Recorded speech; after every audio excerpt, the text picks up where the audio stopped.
વિદ્યાર્થી મિત્રો, આપણે ગયા લેક્ચરમાં વાત કરી હતી ઋતુઓ વિશેની, જેમાં મુખ્ય 4 ઋતુઓ વિશે વાત કરી હતી: શિયાળો, ઉનાળો, ચોમાસું અને પાછા ફરતા મોસમી પવનો. અહીંયા ટેબલમાં આપણે પ્રવૃત્તિ દર્શાવી છે કે નીચે આપેલા કોષ્ટકમાં તે ઋતુ અને તહેવારોની ખાલી જગ્યામાંથી યોગ્ય વિકલ્પોમાંથી શોધી લખો. ઋતુ અને તહેવારોની ખાલી જગ્યા છે. શિયાળામાં કઈ ઋતુ આવે? શિયાળાની ઋતુમાં કયો તહેવાર આવે? ઉનાળાની ઋતુમાં કયો તહેવાર આવે? ચોમાસાની ઋતુમાં કયો તહેવાર આવે? અને પાછા ફરતા મોસમી પવનોની ઋતુમાં કયો તહેવાર આવે? એના વિશેની માહિતી અહીંયા આપવામાં આવેલી છે. તો ટેબલ જે છે અને ઉપર કૌંસમાં ઉત્તરાયણ છે, દશેરા છે, ધૂળેટી છે, જન્માષ્ટમી છે, નાતાલ, શરદ પૂનમ, ચેટીચાંદ અને રક્ષાબંધન, આવા બધા તહેવારોના નામ આપેલા છે. હવે આપણે વાત કરીએ પાછા ફરતા મોસમી પવનોની ઋતુ. આ ઋતુમાં પવનો જમીન પરથી સમુદ્ર તરફ વાય છે. આપણે એની પહેલાં એ સમજ્યા હતા કે પવનો જે છે એ સમુદ્ર તરફથી જમીન તરફ વાય છે, પણ મોસમી પવનોની ઋતુમાં જે પવનો છે એ જમીન પરથી ક્યાં? સમુદ્ર તરફ વાય છે. આ પરિસ્થિતિ ચોમાસાથી તદ્દન વિપરીત જોવા મળે છે. આ પરિસ્થિતિ જે છે એ ચોમાસાથી કેવી જોવા મળે છે? તદ્દન વિપરીત. ઉત્તર પૂર્વ એટલે કે ઈશાન દિશામાંથી જમીન પરથી વાતા હોવાથી સૂકા હોય છે. કયા? આ પવનો ઈશાન દિશામાં જમીન પરથી વાતા હોય છે, તેથી વરસાદ આપતા નથી. આ દિવસોમાં આકાશ વાદળો વિનાનું સ્વચ્છ જોવા મળે છે. તાપમાન ઠીક પ્રમાણમાં વધે છે અને તેની લોકોના આરોગ્ય પર વિપરીત અસર પડે છે. એટલે ઓક્ટોબર નવેમ્બરનો સમયગાળો અહીંયા દર્શાવવામાં આવ્યો છે કે જે આ જમીન પરથી સમુદ્ર તરફ પવન વાય છે એ ઈશાન દિશામાંથી વાતા હોવાથી, ઈશાન ખૂણો કહેવાય, ઉત્તર પૂર્વ દિશા એ ત્યાંથી વાતા હોવાથી એ સૂકા હોય છે. એટલે આ વરસાદ આપતા નથી, પણ આ દિવસોમાં આકાશ વાદળો વિનાનું સ્વચ્છ હોય છે. તાપમાન ઠીક પ્રમાણમાં વધે છે અને તેની લોકોના આરોગ્ય ઉપર વિપરીત અસર પણ પડે છે. ઓક્ટોબર પૂરો થતાં તાપમાન ઘટવા માંડે છે અને નવેમ્બરની વહેલી સવારે ઠંડી અનુભવાય છે. આમ જોઈએ કે નવેમ્બર મહિનાથી ઠંડી ધીરે ધીરે શરૂ થાય અને ડિસેમ્બર મહિનામાં એ થોડી વધે, જ્યારે જાન્યુઆરી મહિનો એ ઠંડીનો સૌથી મહત્ત્વનો સમયગાળો હોય છે. એ જાન્યુઆરીમાં સમગ્ર ભારતમાં ખૂબ જ ઠંડી પડતી હોય છે. તો અહીંયા આપણે એ વાત સમજ્યા. આગળ, આ પવનો બંગાળના ઉપસાગર પરથી પસાર થતાં ભેજવાળા બને છે અને ભારતના પૂર્વ કિનારે આવેલ તમિલનાડુ અને આંધ્રપ્રદેશમાં તે આ દિવસોમાં વરસાદ આપે છે. એટલે કયા દિવસોમાં? ઓક્ટોબર નવેમ્બર મહિના. ક્યારેક આપણે એવું છાપામાં વાંચતા હોઈએ છીએ કે ઓક્ટોબર નવેમ્બરમાં પણ વરસાદ પડે છે. એટલે કે એ વરસાદ નથી કહેવાતું, એને એક પ્રકારનું માવઠું કહેવામાં આવે છે. કારણ કે જે ચોમાસા દરમિયાન જ વરસાદ આવે એને આપણે વરસાદ કહીએ છીએ. ચોમાસાની ઋતુ દરમિયાન ખાસ કરીને શિયાળામાં આવી ઘટના બનતી હોય તો એને આપણે માવઠા તરીકે ઓળખીએ છીએ. અહીંયા કીધું કે આ પવનો બંગાળના ઉપસાગર પરથી પસાર થતા ભેજવાળા બને છે. સૌ પ્રથમ પવનો છે જમીનથી સમુદ્ર તરફ વાય છે. બીજું, એ ઉત્તર પૂર્વ દિશા ઈશાન ખૂણામાંથી વાતા હોવાથી સૂકા હોય છે. આ પવનો વરસાદ આપતા નથી. આ દિવસો દરમિયાન આકાશ વાદળો વિનાનું સ્વચ્છ હોય છે અને તાપમાન ઠીક પ્રમાણમાં વધતા તેની લોકોના આરોગ્ય પર વિપરીત અસર પણ પડે છે. પણ આ પવનો જ્યારે બંગાળની ખાડી ઉપરથી પસાર થાય ત્યારે એ ભેજવાળા બને છે અને ભારતના પૂર્વ કિનારા એટલે ખાસ કરીને તમિલનાડુ અને આંધ્રપ્રદેશમાં તે આ દિવસોમાં પણ વરસાદ આપે છે. ભારતની આબોહવામાં સ્પષ્ટ ઋતુભેદ અનુભવાય છે. શું છે? સ્પષ્ટ ઋતુભેદ છે. તેની ખાસિયતને કારણે સામાન્ય રીતે મોસમી આબોહવા કહેવાય છે. ને આ ઋતુભેદના કારણે ભારતને મોસમી આબોહવા ધરાવતો દેશ તરીકે ઓળખવામાં આવે છે. અહીંયા વિચારીને કહો. એક વાત અહીંયા આપણી સમક્ષ મૂકવામાં આવેલી છે કે જો બારે માસ એક સરખી ઋતુ હોય તો આપણા જીવન પર કેવી અસરો પડે તે નીચેની મુદ્દા ધ્યાન રાખી કહો. નીચેના મુદ્દાને ધ્યાનમાં રાખીને કહેવાનું છે. જો એક જ ઋતુ અનુભવવામાં આવે આખા વર્ષ દરમિયાન, એમાં પછી ખોરાક અને પોશાક અને ખેતી ઉપર કેવી કેવી અસર પડે એની વાત કરી છે. તો વિદ્યાર્થી મિત્રો, અહીંયા આપણે ઋતુ વિશેની વાત કરી અને વનસ્પતિ વિશે વાત કરીશું. એમાં સૌ પ્રથમ આવશે જંગલોના પ્રકાર.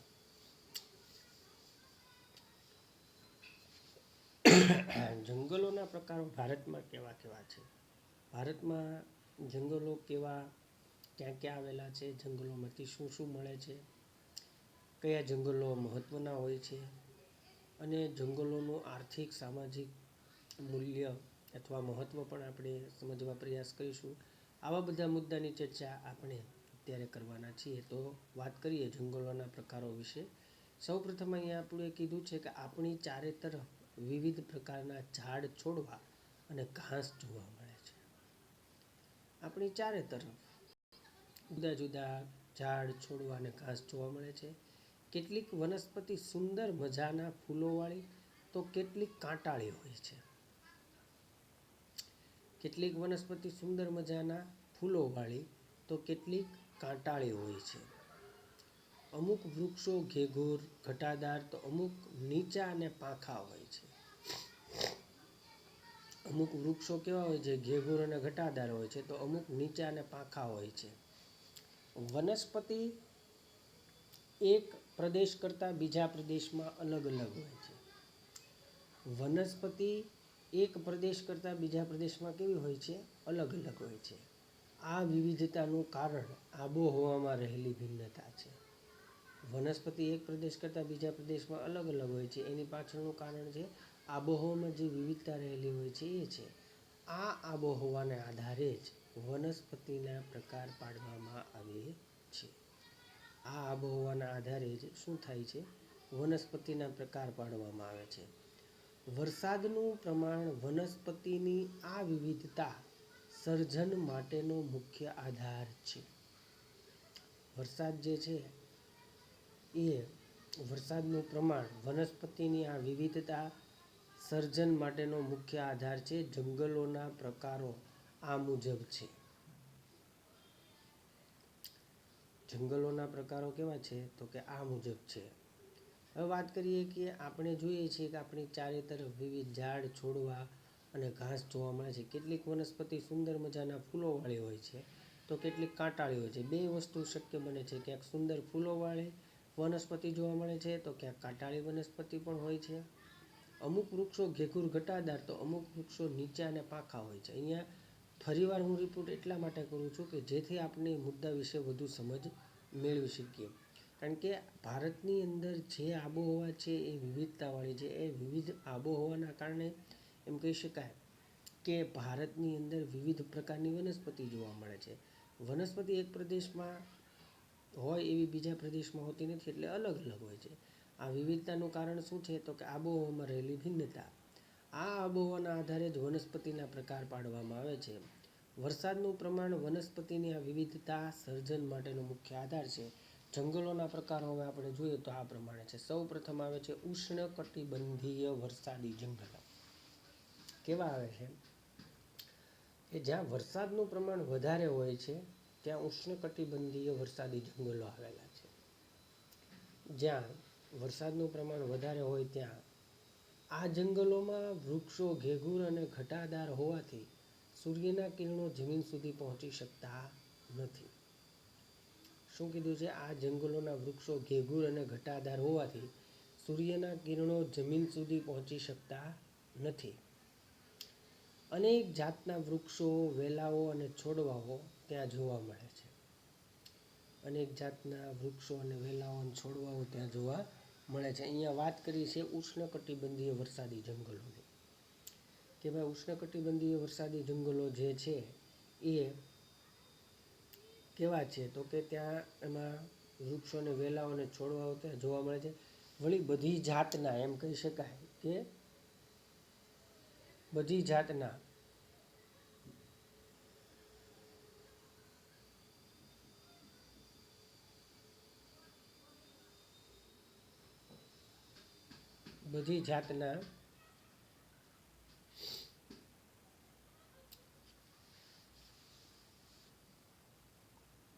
વૃક્ષોમાં એક સાથે પાનખર આવતી નથી, પણ વર્ષભર અલગ અલગ આવતી હોવાથી તે હંમેશા લીલાછમ દેખાય છે.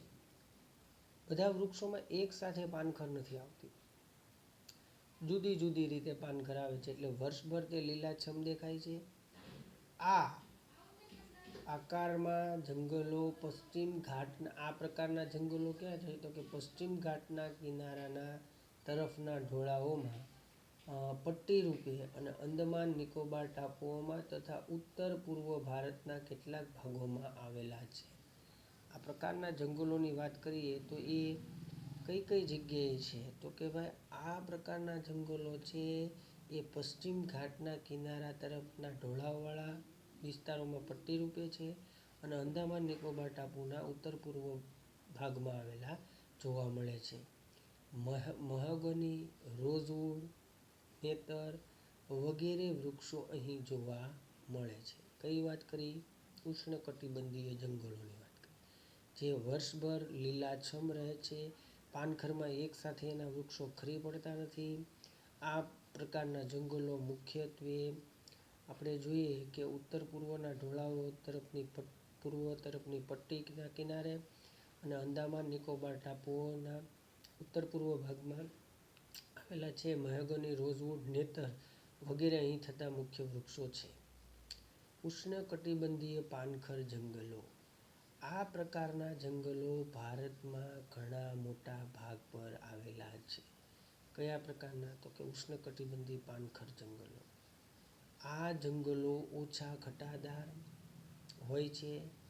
તેમાં પાનખર ઋતુ દરમિયાન વૃક્ષો પાંદડા ખેરવે છે. આ પ્રકારના જંગલોમાં શું છે કે પાનખર ઋતુ દરમિયાન વૃક્ષો પાંદડા ખેરવે છે. આથી તેને ખરાવ મોસમી જંગલો એવા નામે પણ ઓળખવામાં આવે છે. તેથી એને ખરાવ મોસમી જંગલોના નામે પણ ઓળખવામાં આવે છે. સાગ, સાલ, વાંસ, મહુડો, લીમડો વગેરે વૃક્ષો આ પ્રકારના જંગલોમાં થાય છે. સાગ, સાલ, મહુડો એવા બધા. અને ત્યારબાદ કીધું છે સૂકા ઝાંખરાવાળા જંગલો. આ પ્રકારના જંગલો ઓછા વરસાદના પ્રદેશમાં જોવા મળે છે. અહીં થતા વૃક્ષો કાંટાળા હોય છે. થોર, ખેર, ખીજડો, બાવળ, બોરડી વગેરે મુખ્ય છે. રાજસ્થાન, હરિયાણા, પશ્ચિમ ઘાટના પૂર્વીય ઢાળ અને ગુજરાતમાં જોવા મળે છે. આમ અહીં આપણે વાત કરી તો વિવિધ પ્રકારના જંગલો વિશે વાત કરી. એમાં ખાસ કરીને ઉષ્ણકટિબંધીય ખરાવ જંગલો અને સૂકા ઝાંખરાવાળા જંગલો વિશે વાત કરી. હવે અહીંયા ભારતનો એક નકશો આપેલો છે જંગલ આધારિત. એમાં આપણે જોઈ શકીએ છીએ કે સૌ પ્રથમ ઉષ્ણકટિબંધીય વરસાદી જંગલો, ઉષ્ણકટિબંધીય પાનખર જંગલો જે અહીંયા કલરમાં દેખાય છે, ગ્રીન કલર. પછી સૂકા ઝાંખરાવાળા જંગલો, પર્વતીય જંગલો અને મેનગ્રુવ જંગલો. એટલે કે જુદા જુદા જંગલોનો પ્રકાર અહીંયા દર્શાવવામાં આવ્યો છે. ખાસ કરીને ભારતમાં જોવા મળતા મુખ્યત્વે 5 પ્રકારના જંગલો જોવા મળે છે. એમાં અહીંયા કીધું કે ભારતમાં મોટા ભાગના વિસ્તારોમાં જોઈએ તો ઉષ્ણકટિબંધીય પાનખર જંગલો આવેલા છે. એ વાત આપણે પૂર્ણ કરી. એ વાત વિશે સમજ્યા. અહીંયા ભારતના નકશામાં પણ જોઈ શકીએ છીએ કે જે અહીંયા અંદામાન નિકોબાર ટાપુમાં જે જંગલ એ ઉષ્ણકટિબંધીય વરસાદી જંગલો છે. લક્ષદ્વીપમાં પણ એવા જોવા મળે છે જે આપણે સમજી શકીએ છીએ અને જોઈ પણ શકીએ છીએ. તો આમ ભારતના જંગલો વિશે અહીંયા દર્શાવવામાં આવ્યું છે. ફરી એકવાર આપણે વાત કરી લઈએ કે ભારતીય જંગલો જે છે એમાં ખાસ કરીને આ જે જંગલો છે એ કેવા છે, કયા કયા વિસ્તારમાં એવા છે. સૌપ્રથમ ઉષ્ણકટિબંધીય વરસાદી જંગલોની વાત કરી, પછી ઉષ્ણકટિબંધીય પાનખર જંગલો વિશે વાત કરી અને છેલ્લે સૂકા અને ઝાંખરાવાળા જંગલો વિશે વાત કરી. ત્યારબાદ આપણે ભારતના નકશા વિશે પણ માહિતી મેળવી અને સમજ કેળવી. એટલે અહીંયા આપણે આ મુદ્દા વિશે સમજ મેળવી. એ પહેલાં ફરી એકવાર આપણે આ જોઈ લઈએ કે અહીંયા આપણને પૂછવામાં આવ્યું હતું કે જો 12 માસ એક સરખી ઋતુ હોય તો આપણા જીવન પર કેવી અસર પડે તે વિશેના મુદ્દા નોંધો. ખોરાક, પોશાક અને ખેતી. પહેલો જ પ્રશ્ન વિદ્યાર્થી મિત્રો એવો અહીંયા ઉપસ્થિત થાય છે કે જો 12 માસ એક જ પ્રકારની ઋતુ અનુભવવામાં આવતી હોય તો આપણું જીવન છે એ એક ઘરેડમાં ચીલાચાલુ બની જાય.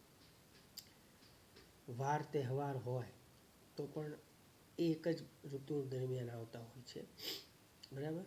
અને આપણા ખાનપાન, પોશાક પણ એવા જ થઈ જતા હોય છે અને આપણા વિચારો એને આધીન થઈ જતા હોય છે. એટલે કહેવાનો અર્થ એમ છે કે માણસ છે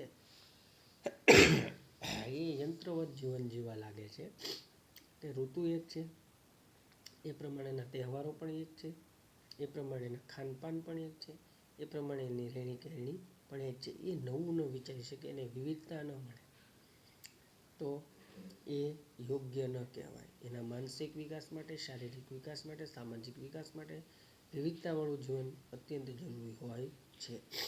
એ પહેલાં આપણે અહીંયા આગળ એ પણ વાત સમજ્યા પાછા ફરતા મોસમી પવનોમાં કે મોસમી પવનો છે એ ઋતુ પ્રમાણે વાય છે. ખાસ કરીને ઓક્ટોબર ને નવેમ્બરનો સમયગાળો એ પાછા ફરતા મોસમી પવનોનો સમયગાળો કહેવામાં આવે છે. ઉત્તર પૂર્વ ઈશાન દિશામાંથી જમીન પરથી વાતા સૂકા હોય છે, તેથી વરસાદ આપતા નથી. અને આ દિવસો દરમિયાન કેવું વાતાવરણ હોય છે કે ભાઈ વાદળો વિનાનું સ્વચ્છ હવામાન હોય છે. અહીંયા એ પણ વાત થાય છે કે આ કારણોસર પ્રમાણમાં તાપમાન ઠીક ઊંચું જાય છે અને એના કારણે લોકોની આરોગ્ય ઉપર એની વિપરીત અસર પડે છે. એની પણ આપણે ચર્ચા કરી. તો આમ જુદા જુદા મુદ્દાઓ વિશે આપણે વિગતે વાત કરી. એ વિગતે વાતમાં ખાસ કરીને પાછા ફરતા મોસમી પવનોનો સમયગાળો જોયો અને વનસ્પતિ અને જંગલોના પ્રકારો વિશે પણ વાત કરી. એમાં ખાસ કરીને આપણે જોયું કે ચારે તરફ જુદા જુદા ઝાડી અને ઝાંખરા આપણે જોયા હોય છે. ઘાસ, એમાં કેટલીક વનસ્પતિ સુંદર હોય છે તો કેટલીક વનસ્પતિ કાંટાળી પણ હોય છે. અમુક વૃક્ષો ઘેઘૂર ઘટાદાર તો અમુક નીચા અને પાંખા હોય છે. આવા વનસ્પતિ એક પ્રદેશ કરતાં બીજા પ્રદેશમાં અલગ અલગ જોવા મળે છે. એની મુખ્ય કારણ છે આબોહવા. તો આમ આબોહવામાં રહેલી ભિન્નતાના કારણે એ આપણે જોઈ શકીએ છીએ. પછી આપણે વાત કરી કે જંગલોના પ્રકારોમાં પહેલો પ્રકાર આવે છે ઉષ્ણકટિબંધીય વરસાદી જંગલો. એટલે આમાં 12 માસ એમ કહી શકાય કે વૃક્ષોના પાન લીલા રહે છે, કારણ કે વરસાદી જંગલમાં આવેલો વિસ્તાર છે ત્યાં વરસાદ સારો એવો થાય છે અને વર્ષભર એના પાન ખરતા હોય છે પણ એકસાથે ખરતા નથી. એટલે આ જંગલો કાયમી ધોરણે લીલા રહે છે. ત્યારબાદ આપણે ખરાવ જંગલો એટલે કે પાનખર જંગલો વિશે વાત કરી. તો એમાં પણ સ્પષ્ટ નોંધ કરી છે અને એ વિશે વાત પણ આપણે કરી છે કે પાનખર ઋતુમાં જ્યારે આ બધા પાન ખરી જાય છે એટલે એને ખરાવ જંગલો તરીકે પણ ઓળખવામાં આવે છે. એમાં સાગ, સાલ, વાંસ, સીસમ આવા બધા વૃક્ષો થાય છે. જ્યારે આમાં વરસાદી જંગલોમાં જોઈએ તો મહેગની, રોઝ વુડ, નેતર વગેરે જેવા વૃક્ષો થાય છે. ત્યારબાદ આપણે છેલ્લે સૂકા અને ઝાંખરાવાળા એમ કહી શકાય કે જાડી ઝાંખરાવાળા જંગલો વિશે વાત કરી. તો એમાં ખાસ આપણે અહીંયા કીધું કે આ પ્રકારના જંગલો ઓછા વરસાદવાળા પ્રદેશમાં જોવા મળે છે અને અહીં થતા વૃક્ષો કાંટાળા હોય છે. પરિણામ સ્વરૂપ અહીંયા થોર, ખેર, ખીજડો, બાવળ, બોરડી વગેરે મુખ્ય છે. રાજસ્થાન, હરિયાણા, પશ્ચિમ બંગાળ એમ કહીએ પશ્ચિમ ઘાટના પૂર્વીય ઢાળા ઉપર અને ગુજરાતમાં આ પ્રકારના જંગલો જોવા મળે છે. તો વિદ્યાર્થી મિત્રો, પ્રસ્તુત લેક્ચરની અંદર આપણે પાછા ફરતા મોસમી પવનો વિશે વાત કરી. જુદા જુદા ઋતુ દરમિયાન આવતા જુદા જુદા તહેવારોની જે સારણી હતી એના વિશે વાત કરી. એની અંદર આપણે એટલું સમજવાનું કે શિયાળો હોય તો શિયાળામાં કયા તહેવાર આવે. સૌ પ્રથમ તો શિયાળામાં નાતાલ આવે, પછી ઉત્તરાયણ આવે. ઉનાળામાં કયા તહેવાર આવે તો ઉનાળામાં આપણે જોઈએ તો કયા તહેવાર આવે. ઉનાળામાં જોઈએ તો હોળી આવે, ધૂળેટી આવે. આવા બધા તહેવાર ઉનાળામાં. તો ચોમાસામાં કયા તહેવાર આવે તો કે ચોમાસામાં જન્માષ્ટમી આવે. આમ આપણે જુદા જુદા તહેવારોનું વર્ગીકરણ કરવાનું છે ઋતુ અનુસાર. ત્યારબાદ આપણે જંગલોના પ્રકારો 3 જોયા. સૌપ્રથમ ઉષ્ણકટિબંધીય વરસાદી જંગલો, ઉષ્ણકટિબંધીય ખરાવ જંગલો અને ઉષ્ણકટિબંધીય સૂકા અને ઝાખરાવાળા જંગલો. તો આમ તમામ મુદ્દાનો અભ્યાસ આપણે વિગતે કર્યો છે. એ અપેક્ષા સાથે તમે બરાબર સમજ્યા છો એ સાથે હું વિરમું છું. થેન્ક